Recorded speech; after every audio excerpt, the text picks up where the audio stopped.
Good evening. This is the Manydown Executive Committee, and this is 22nd of January.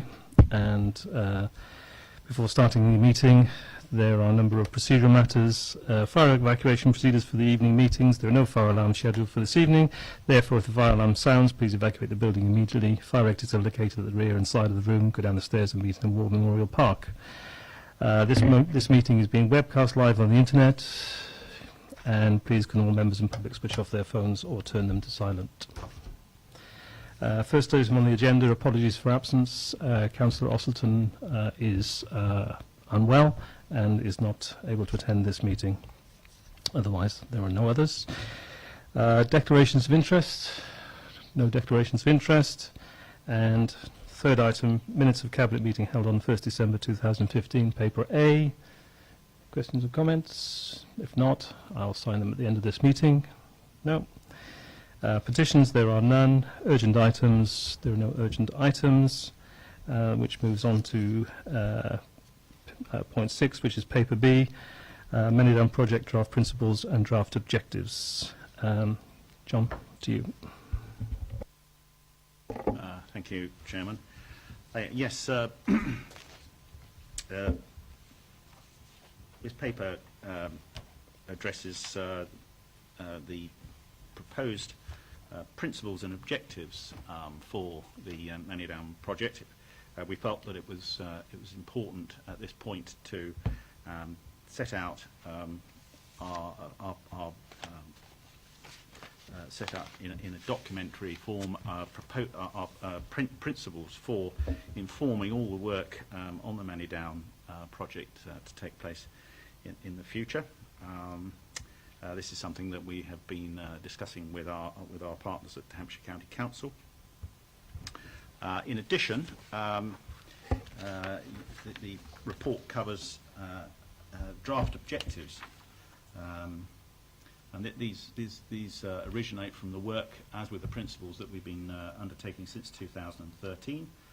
And the object here is to codify the objectives that the two councils wish to pursue with the Manydown project in the future. And it's something that will form part of our discussions when we enter into the procurement of joint venture partners during the course of 2016 and 17.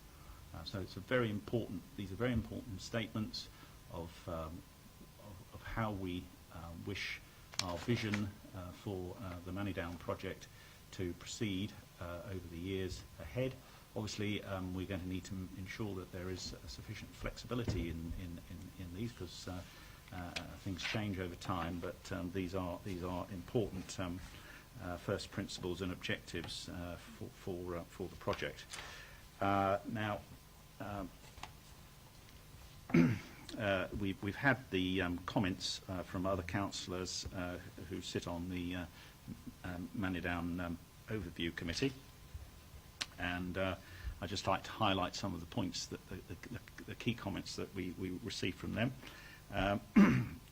They said that a primary objective should be about helping people to find housing that is affordable in an exemplary development, and that this objective should be given greater weight than the council's interests in maximising financial returns. That's their view. The language used in the draft principles paper, they thought was not specific, meaning that that they could be interpreted in different ways by different stakeholders. So they were inviting us to be more explicit, and also particularly in reference to our local housing policies. We have invited the members of the MOC to give us any further thoughts they have on the wording of the principles and the objectives. Officers have considered the MOC comments on the draft objectives, and they are recommending to the MEC that we should consider some changes in the wording on the second bullet point, and that's contained in this paper that we have in front of us today, and also some wording change wording are in relation to the seventh bullet point. So that's all documented here. So I would like to propose at this point that we as a Manydown Executive Committee resolve to consider the comments of the Manydown Overview Committee in respect of the matters contained in the report, agree in principle for consultation the draft principles as set out in Appendix 1, and agree in principle the draft objectives as set out in Appendix 2 for inclusion in the documentation being prepared for the procurement of the joint venture partners, taking account of the supplementary advice that we've had from the officers. Thank you, Councillor Hyacinth. There being no objections to that, then we'll move forward and take that as passed and move on to the next item on the agenda, which is paper C, Manydown project update. And Councillor Isaac, to you again.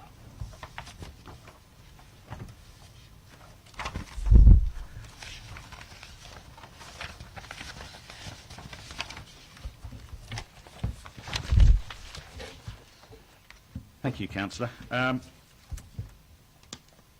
pleased to say that there's been some excellent progress in taking forward the project and a period of intense public engagement that started towards the end of last year and is going to continue through into this year. And I'm very pleased with the level of resident interest we've experienced in the project and helping us shape it, which is going to be very important. We need to have the public support in what we're proposing to do at Manydown, and they've come forward with some very interesting and useful ideas, which our consultancy team are working on and feeding back to them.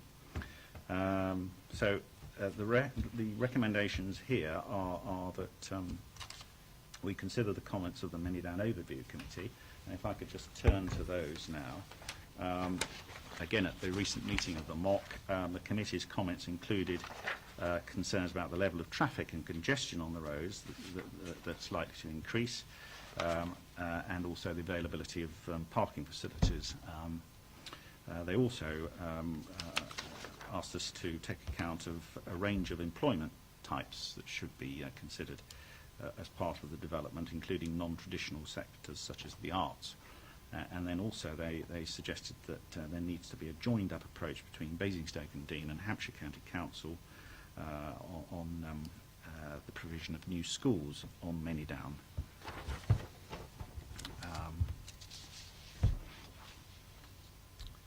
I think that apart from some comments in relation to Tibbles and the country park, I think that and the joint governance arrangements between Basingstoke and Deane and HEC, that's the key points that emerged from the MOC.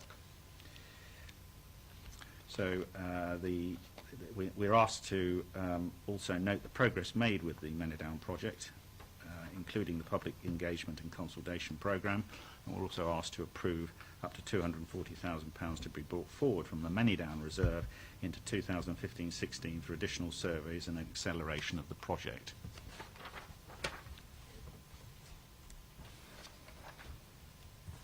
Okay. Thank you, Councillor Isaac. So there being no dissent to that, we can move on to the next paper. But before doing so, I just wanted to also say that it has been a positive engagement with the population, and hopefully we will continue that as we're planning to do in the future, because it has a great impact on the support for the project in due course.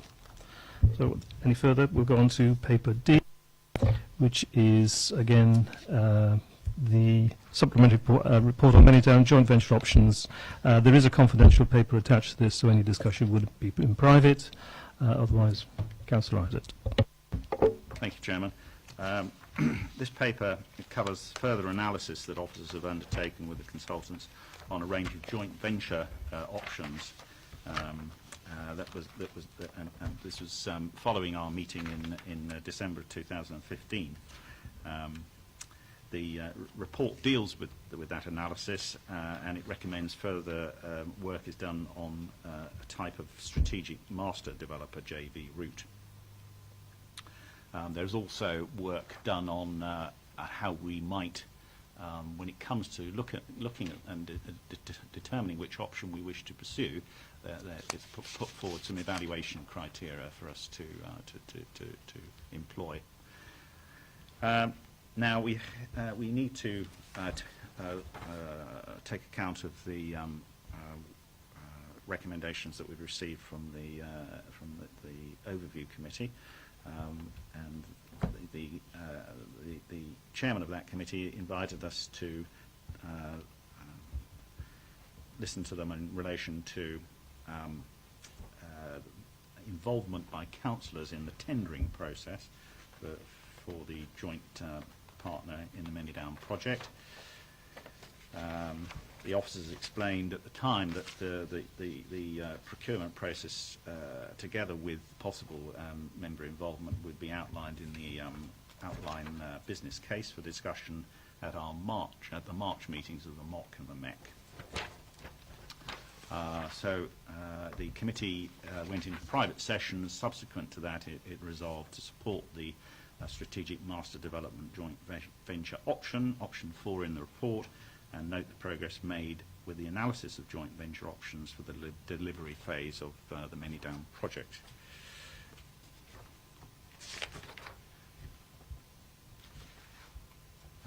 And we are asked to note here that further analysis and soft market testing is undertaken on a type of strategic master developer JV route as set out in paragraph 3.4.4 of this report, so that a full comparison analysis can be made with the other joint venture options in the final version of the full outline business case for decision by the MEC in March 2015.